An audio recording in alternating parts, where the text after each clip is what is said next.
Welcome to Washington, East to West Sports. This is episode 139. I am Matt Beatty, joined alongside, as usual, by Sean Beatty and Kevin Arnold. If you want to get involved in the show, go ahead and blue sky at us. I am at Master B. Sean is Nasty Billy 22. Kevin is at Emerald Bowler. If you want to get at these guys on X, Sean is Nasty Billy 22. Kevin is C to Believe, SEA to Believe. Subscribe to us on YouTube. Tell us what you think of the topics we talk about in the comments below. Gentlemen, we are doing a short podcast today, but we have two main topics to talk about, and one we'll get into the weekend that was in a later podcast since we have limited time. But let's talk first about the Seattle Mariners. And right now they are in the ALCS. This is we're recording this on Tuesday. This is their off day between coming back from Toronto to Seattle for games 3, 4, and 5, which are Wednesday, Thursday, Friday. Right now they have a 2-0 series lead, and it is possible that they close out the series in Seattle. And if that happens, Seattle might burn to the ground. We'll see what happens. But Sean, you got the Mariners hat on. You have the mustache ready. Tell us what you have thought of the Seattle Mariners in the playoffs. I think I talked to Kevin about this yesterday. I think don't want to jinx anything. Obviously, knock on wood, everybody. Uh, it probably does end in Seattle. The Toronto Blue Jays had their shot to get a weekend Mariners. Mariners are a better team, I think, than the Blue Jays. This is what I want. I wanted the Tigers. Gave them more of a fight, but that turns out that Scooble guy's pretty good when you give him two cracks at you. We won those two games, but man, they were tough games. I wanted the Tigers. I wanted the Jays. I thought they're the other than the Cleveland team because you couldn't play both of the Cleveland and Tigers, obviously, but I thought they were the two worst teams. I thought team construction wise, the Yankees and the Red Sox are better than the Jays. Now, anything can happen in 5 game series. It happens all the time. But I was like, I want the Jays. I think we can do this against the Jays. The Jays just run differential over the course of the season. Everything else, rotation, I was like, I'm not as worried about it as I am some of those, Yankees guys shoving.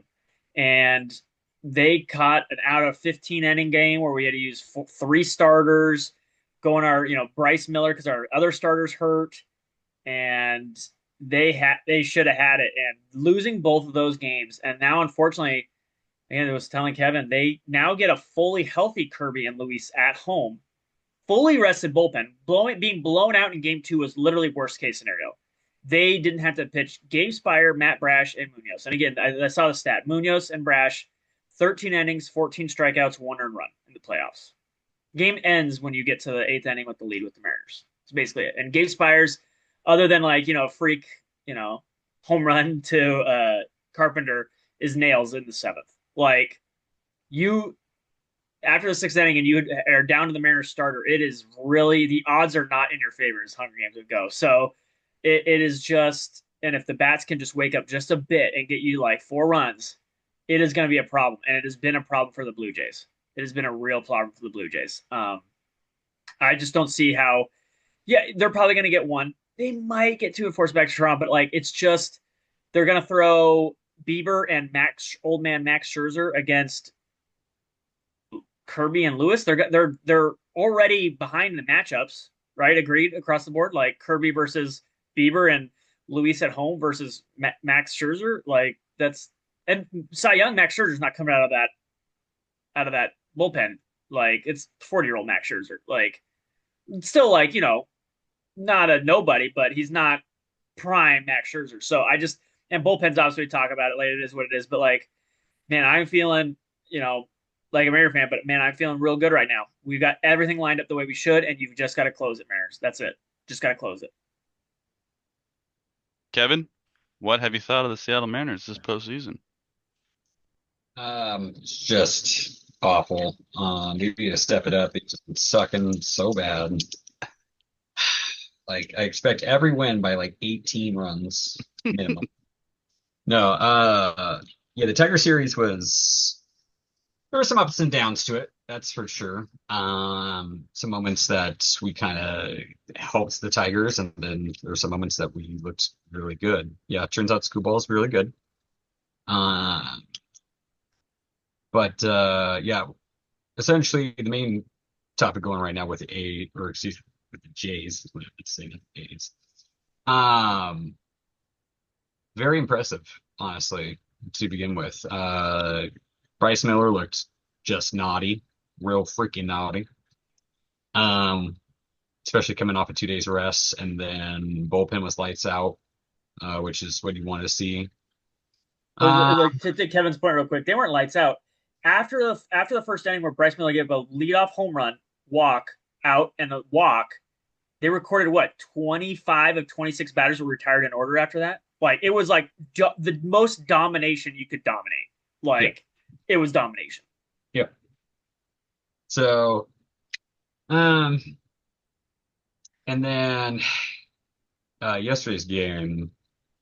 Of course, in the beginning, the 3-3, you're kind of like, oh, okay, it's a new ball game. Like, what are they going to do from there? And then the Polanco. By the way, because we kind of have a group friend chat thing. I hate to break the bubble for everybody, but I am already pregnant with Jorge Polanco's baby. Yeah, So yeah. yeah, I got there first. I'm just gonna call it. Yeah. So it was nice to see the bats, especially I was a little concerned with Josh Naylor taking that foul off his leg. It did not look good. Though, and then he's just like, I'm just gonna man a home run out with my manliness. And then I'm like, oh, okay. Apparently even hurt, he's just gonna power it out. He doesn't give a crap. And then after that, once the score got up, Dan's just like, just sit for the love of Yeah. God and please rest. Um, got a little spicy there with Mr. Hancock. I can kind of because for a while I was kind of during the Detroit series, I'm like they didn't use Hancock the entire time. Kind of maybe seeing why a little bit. He was a little shaky. He got it done a little too many 3-1 counts that I would prefer to see, but at the same time too, Jays are really good. They fought off a couple pitches. He just really couldn't localize the inside corner like he wanted to. And then he tried to keep it inside and outside corner, and he just couldn't. Um, his release point was just not where it was, but he got it done anywho. Got the double play in the ninth, and yeah, which was huge for us because they were like warming up Brash in the eighth and warming up Munoz in the ninth. I'm like, please God, don't let them come in. I'm like, we don't need. I'm like, just figure it out. And he did. So our bullpen is going to be fully rested. As Sean already mentioned, the starters are going to be fully rested. And even if it gets to Friday, you're probably going to see Brad or excuse me, Mr. Wu possibly, or in worst case scenario, who is not able to go, you get a fully rested Bryce Miller, who oh no has been looking freaking naughty, just filthy naughty. So good luck, Blue Jays. Yeah, you got. I mean, Shane Bieber, when his stuff's on, Shane Bieber is if there's a game to take, it's probably going to be tomorrow. Because when Shane Bieber is on, he's really good. Uh, but when he's on, that's the point. And then Max Scherzer, I think it's just like hey, you're a vet, and we know when if you can muster up one final just phenomenal performance out of your 40-year-old butt, can you do it? Type of deal. I think they're just hoping for Scherzer to just get 3 runs or less in 4 innings. That's what the Jays are hoping for. Like, don't give up more than 3 runs in 4 innings. If you can get us to like 4-2 with 3 runs or less, we'll take that. And then we're going to go to our bullpen and pray to God that they don't take advantage of that because their bullpen has got like 2 guys in it, and we've already taken advantage of one. So yeah, it's looking real freaking good for Mariners fans. Gotta close it out. No, for Yeah, granted. Gotta close it yeah, out. exactly. That's Yeah. the thing, though. Our offense gets a little hot and cold, so bats need to show up I mean, they've now. been mostly cold, so in theory, most of the lineup's been pretty cold. So hopefully they start heating up a little bit. So they just don't overdo it with the excitement because you're up, but also you gotta still work hard and just whoop butt and get to it. Yeah. What a ride, first of all. Like everyone at work who I've talked to are Mariners fans are like, "Are we dreaming? Like, is this real?" And it's like, yeah, I mean, it is. So enjoy Furthest we've it. ever been. For Yeah, literally tied for the furthest the Mariners have ever been in franchise yeah. history, winning 2 games in the finals. And So yeah, Mariners fans, enjoy it. I had a friend who in August when we went to the Ichiro retirement game, were like, if they make the playoffs, we're going. And first two games, those ticket prices were pretty crazy, so we decided not to go to those two. And then the Tigers won on Wednesday, forcing a game five, and he texted me on Thursday morning. He's like, "Hey, I found tickets for 265 a piece. What do you think?" And I'm like, the more I thought about it, it's like we may never have another chance that has this good a price, this amount of stakes. Let's fucking go. So, pardon my cursing. Uh, we go to the game. We're in 184, just above the bullpens, basically. And the game was. You guys all know what happened. Like Naylor gets that double sack fly, brings him home after steal, and everyone's feeling good up there. Like first of all, if I hope you guys get to go to a playoff game at some point because the community among Mariners fans in that section and throughout the stadium, I'm sure you guys might have kind of seen it on TV, but everybody is like I high five so many people I may never see again, but I think if I saw them again, we might recognize each other from that moment because our section had such a community. And then everyone was not happy when they pulled Kirby, and then Spire gives up that two-run homer to Kerry Carpenter. And uh, I mean, Kerry Carpenter was the only one who did anything that game. Let's be real. I'll defend Like he Dan. did absolutely everything for that team. Yeah, And yeah. They went four for like 40 or something like yeah, that out of that hit. I'll say this: it was a correct call. Spire is the guy you have to get Kerry Carpenter out, and Carpenter's got him on one time. That's just what happens. and so the dejection was massive, but we were there was still time, so still inning, so we weren't down, but oh man, you could hear the air go out of that building. Then Leo Rivas pinch hit single ties the game. Everyone's going crazy again. We get to the ninth, and they just like can't get it done. 10th, 11th, and I'm sitting there like I got time, but like how long is this gonna go? I'm like picturing the 18 inning game. Like, is this about to happen again? And so, we get 12th, 13th, and they had opportunities. Mariners did. The only real opportunity was in the 12th for the Tigers when they had a runner on third. Suarez gets the ground ball, throws it home, tags him out, and that was really the only threat they Yeah, had that entire extra unlike innings. the 18 inning game, nothing really happened. Every one of the Astros and Mariners were just trying to hit a home run. This game constantly, especially the Mariners side, had people on second base, no outs, guys on Yeah, third. It was so much more like nerve wracking because Robles, Naylor, they were all getting on the base, and Astros 18th inning game was so kind of boring to be honest because it was just like no one was ever on and everyone was just trying to hit a home run. This one was like we had like three times I think in the extras of like guys on second and no outs yep, and couldn't get them in or something. So it was like yep. constantly the game was almost over They or they, they got to second for at least three innings there and just couldn't bring them yeah, home. it just And then they end the bottom of the fourth, and there's 13th, 14th. I think both Mariners were double played, and end the inning. It was absolutely brutal. And so top of the 15th, I couldn't hold any longer. Had to go to the bathroom. And so I'm searching for a decent bathroom because they were kind of destroyed at this point. So I found a decent bathroom. I heard Luis Castillo on the radio, 1, 2, 3, and then as I'm cleaning up, I hear a black like the fireworks that we scored, and I hear a bunch of cheering. I'm like, oh no, did I just miss a walk-off home run in the bathroom? So I clean up real fast. I run out there. Humpy had won the yeah. salmon race, and so I was like, ah, okay, well, I'm gonna properly wash my hands. As I'm properly washing my hands, I hear cheering. JP gets a single.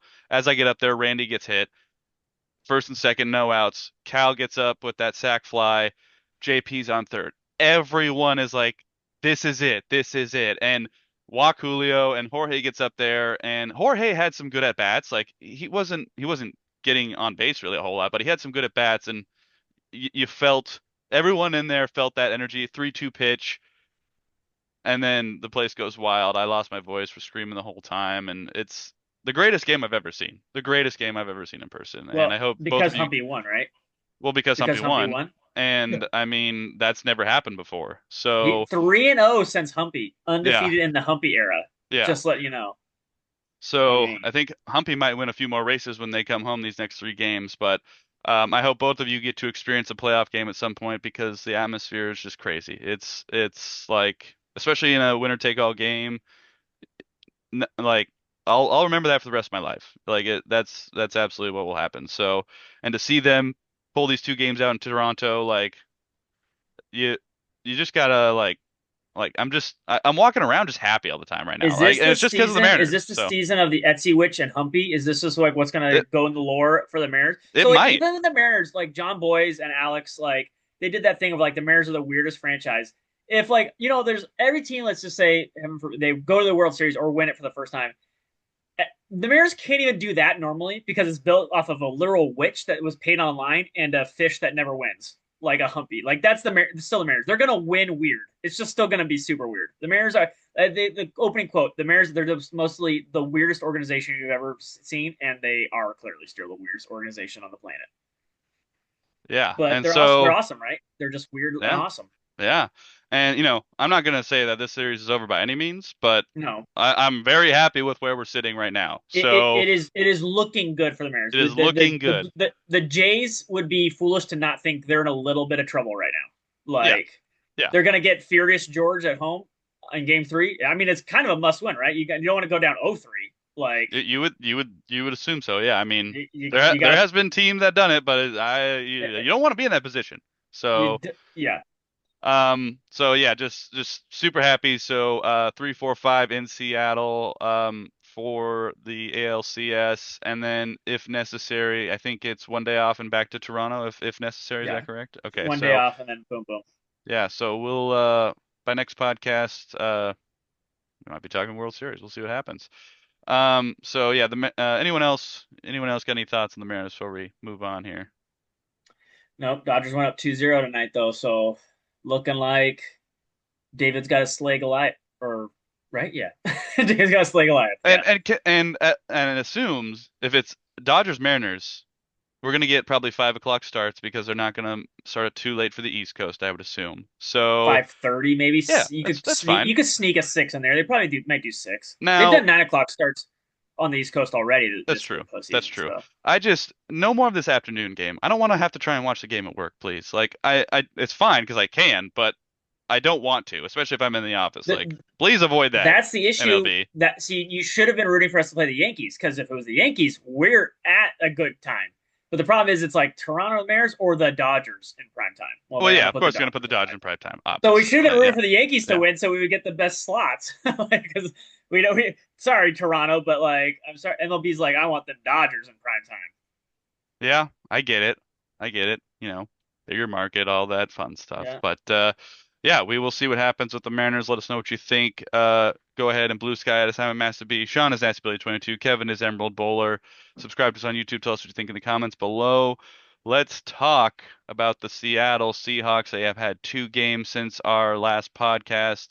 Kevin was the only one who predicted the Buccaneers game correctly. The Buccaneers won 38-35 in Seattle, and the most recent game was the Seahawks going on the road against Jacksonville and winning 20-12. I threw it to Sean first. Kevin, what have you thought of the Seattle Seahawks these last 2 weeks? Um, it's definitely interesting.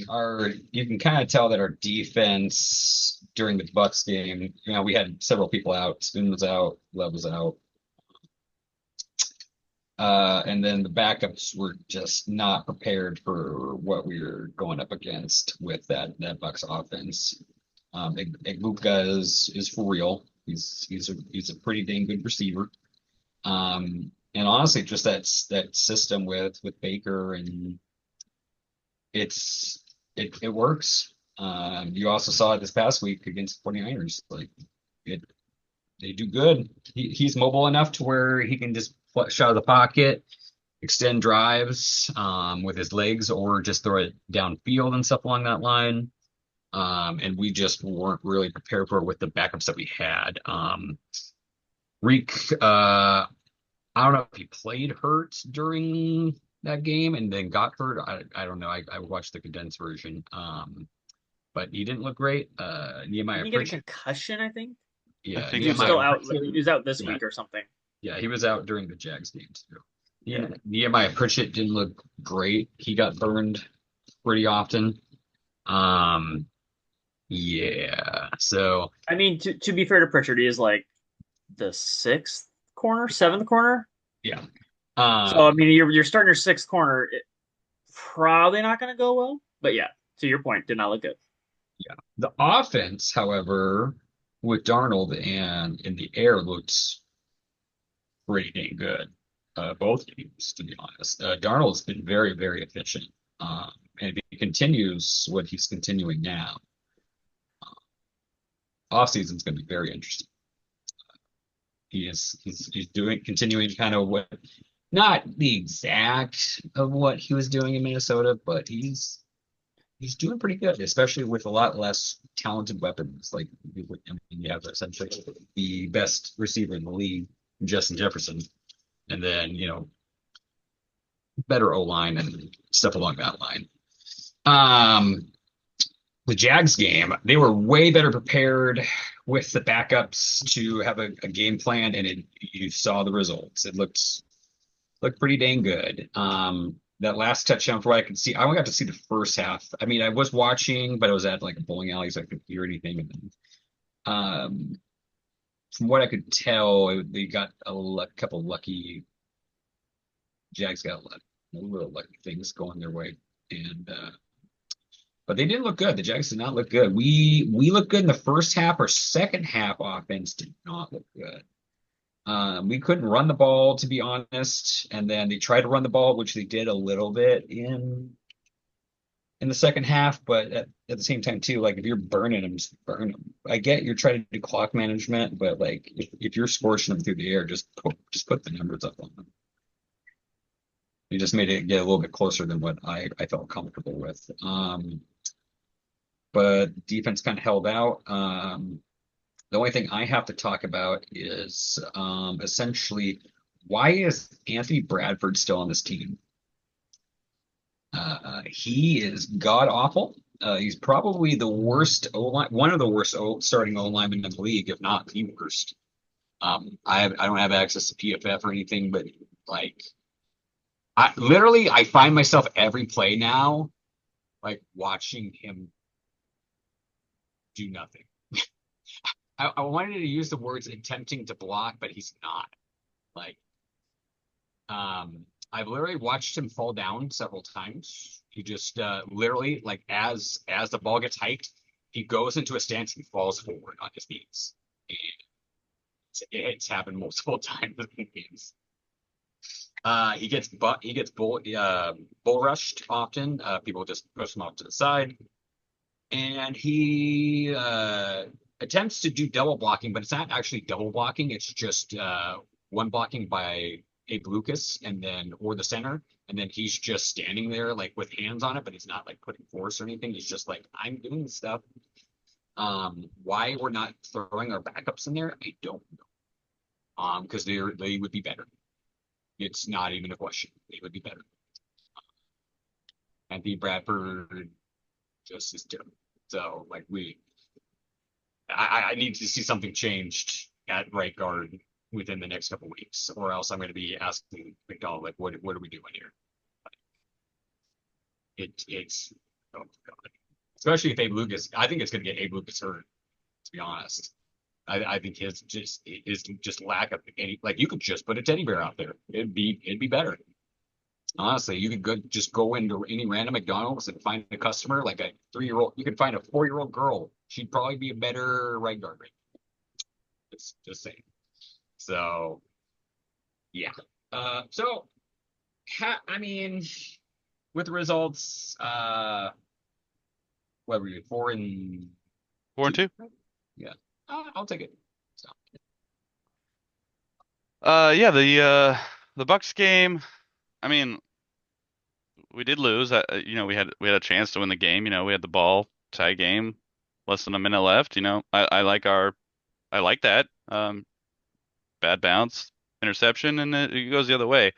Um, the defense obviously wasn't great. They were dealing with some injuries, so um, you know, maybe a little bit of a pass, but they definitely could have played better, and they could have won the game.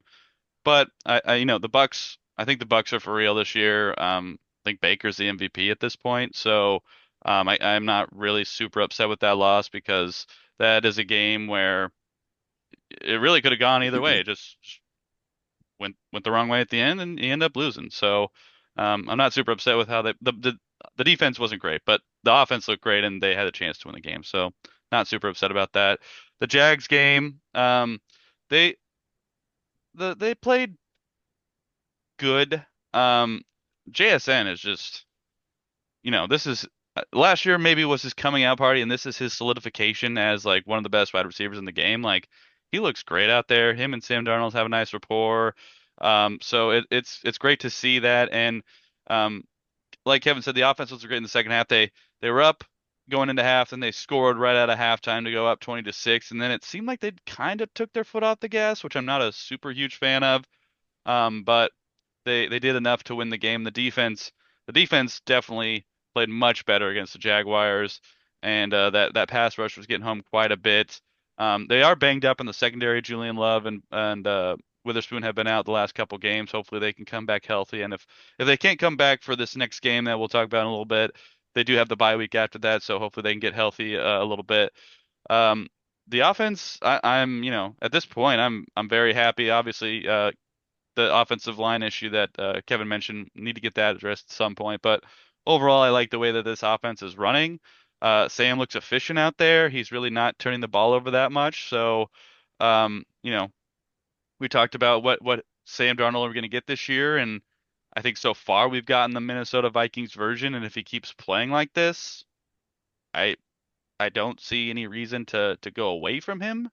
And he signed a pretty team friendly deal, so he's got that 3-year deal, and like at this point, it seems like he is winning the job, and you know we'll have it if he keeps playing like this. So, very happy to see him kind of get to this point and be an efficient quarterback. So that's great. The running game has been hit or miss. Kenneth Walker is is Kenneth Walker. Like he can break off big runs, but there are times where he just tries too hard and loses like 6 yards, and you're just like, maybe just take the 1 yard loss, Kenneth. Like I get that you can bounce off tacklers and stuff, and Charbonnet doesn't look super great, but we had some bright spots with AJ Barner kind of playing pretty well, and then Elijah Arroyo has gotten into the action a little bit. Even Cooper Kupp the last week, and then Torrey Horton. So there's some pieces on this offense that are really good.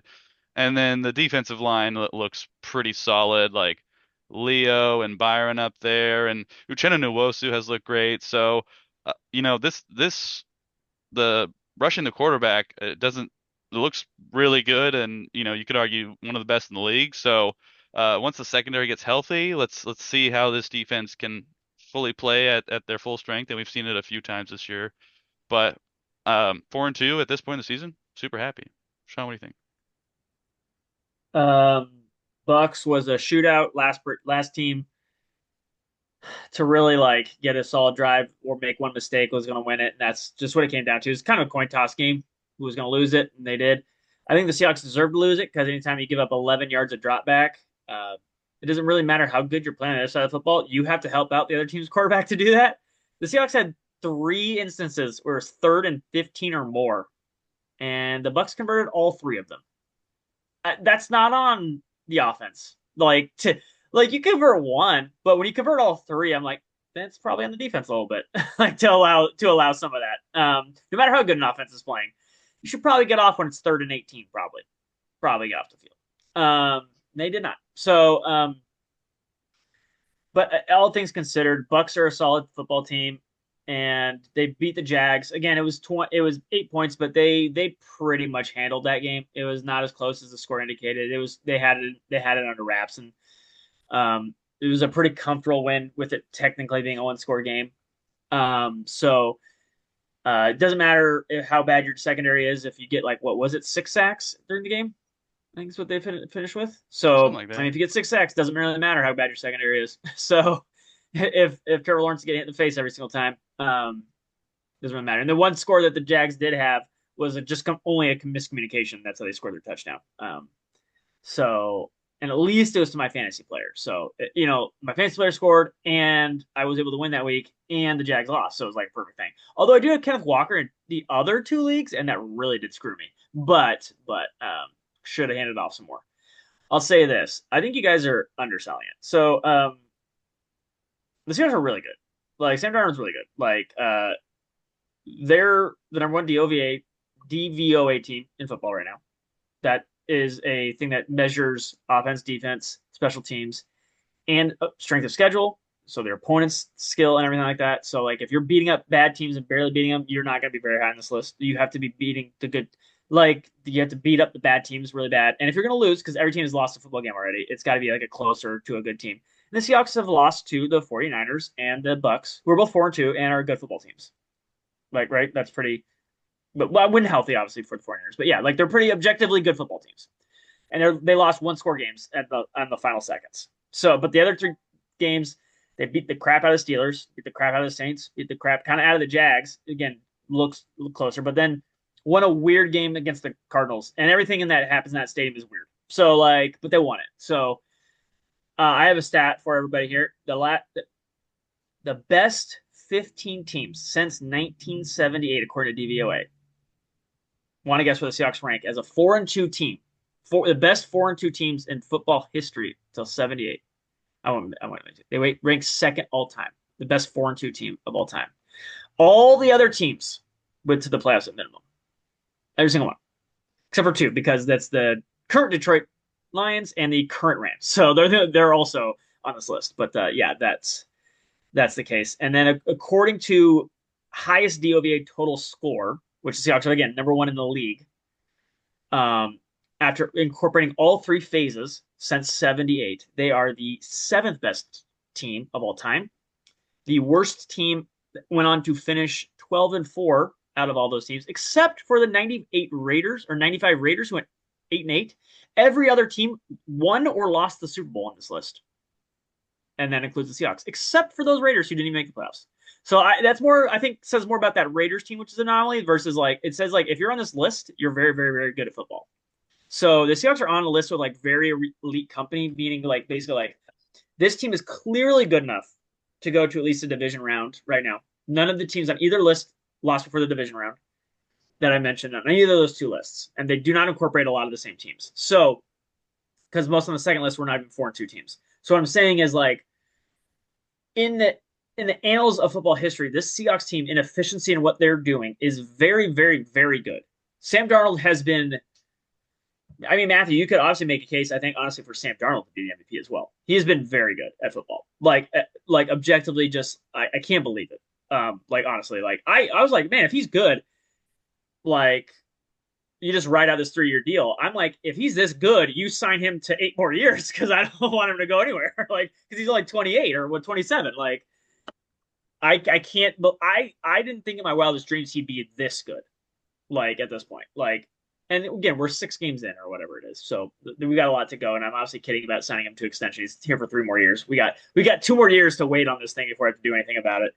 But that offense, according to all metrics, offense, defense, rushing, passing, everything, Seahawks rank in the top 3 in everything, according to DOVA, except for rushing offense, which they rank 22nd. But again, it's a passing league. Passing matters more.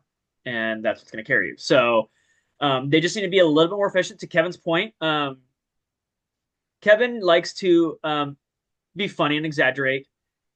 I'm not sure Kevin exaggerated about the teddy bear thing in Anthony Bradford. A teddy bear literally might be better than Anthony Bradford at this point, because he just falls over all the time. Like he's on the ground. Like he's not blocking anybody. So at least if you fill, maybe Kevin, I'm more accurate. If you fill a garbage can with teddy bears and set it there, it might literally be better because at least he'll stand up and the guy will have to go around him. Yeah. Like Are we because talking like a metal can full of teddy bears? yeah, just a garbage can. All right, A cool, big cool, garbage can and fill it with teddy bears. And then like at Exactly. least the guy's got to go around it, or take a couple a second and a half to like push the garbage can over. But because Bradford like gets snapped and he's not paying attention, the guy goes by him, or he's somehow on the ground already, and then like Abe Lucas is. I'm worried Abe Lucas is gonna twist an ankle because he's gonna step on him, or Bradford's gonna roll on him. So like if you just put a teddy bear, I don't have to worry about Abe Lucas's health next to him. Like at this point, so yeah, Bradford is like the worst lineman in football, and it's really bad. So. But at least we know what we're drafting next year as a right guard. Because if we don't, we're burning down VMAC and John Schneider. So I'm looking at the backups. It's either Bryce Cabaldo or Josh Jones. I don't know about starting.